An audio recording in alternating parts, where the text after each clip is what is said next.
ljubeza Boga Očeta in občestvo Svetega Duha, naj bo z vami vsemi. 23. avgust je dan spomina na žrtve vseh totalitarnih in avtoritarnih režimov. Najprej, kaj ti dve besedi pomenita? Nekaj totalnega pomeni povsem v celoti. Pomeni, da ima nekdo vso oblast, drugemu ne pusti nič. Drugi izraz, avtoritaren, gre za isto vsebino, enako vsebino, beseda pa gre od grške besede autos, kar pomeni sam.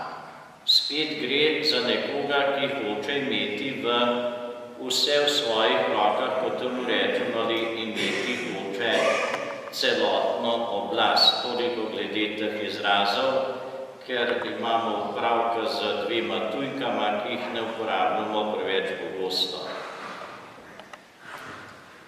Praznik obeležujemo na dan podpisa sporazuma, s katerim sta si totalitarna režima, nacistična Nemčija in komunistična Sovjetska zveza 23. avgusta 1939 razdelili vzhodno Evropo. Evropski parlament je 23. avgust razglasil za dan spomina na žrtve vseh totalitarnih režimov. 2. aprila 2009 še za posebno resolucijo.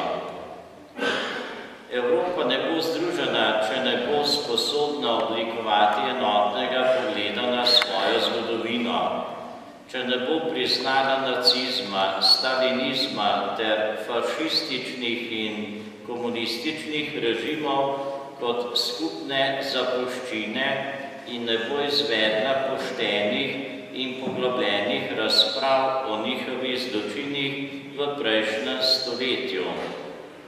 Evropski parlament je poudaril pomembnost tega, da pomnimo tiste, ki so dejavno nasprotovali totalitarni vladavini in bi morali zaradi svoje požrtvovalnosti, zvestobe idealom, časti in poguma imeti mesto v zavesti Evropejcev kot junaki totalitarne dobe. Pri nas pa smo imeli za junake tiste, ki so bili najbolj totalitarni ali pa zločinci.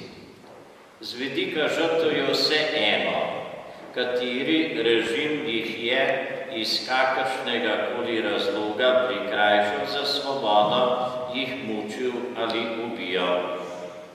Zaradi vsega tega je Evropski parlament v resoluciji pokazal spoštovanje do vseh žrtev totalitarnih in nedemokratičnih režimov v Evropi, se poklonil vsem, ki so se bojevali proti tiraniji in zatiranju, ter obnovil svojo zavezanost miroljubni in uspešni Evropi, ki temelji na vrednotah, kot so spoštovanje človekovega dostojanstva, svoboda, demokracija, enakost, načela pravne države in spoštovanje človekovih pravic.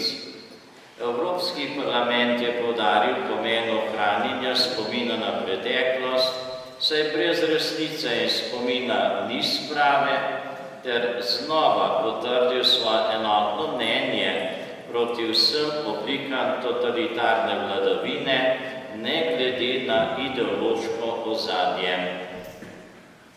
Sprava, ki je mogoče doseči le za priznanjem odgovornosti, prošnjo za odpuščanje in spodbujanjem moralne prenove.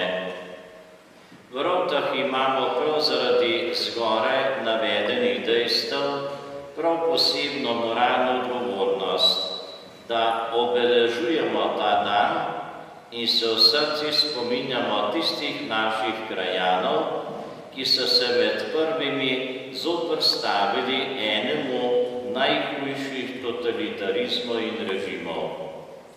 Zato se pred začetkom svete maše vprašajmo, ali je naš spomin in odnos do njih vreden njihove žrtve.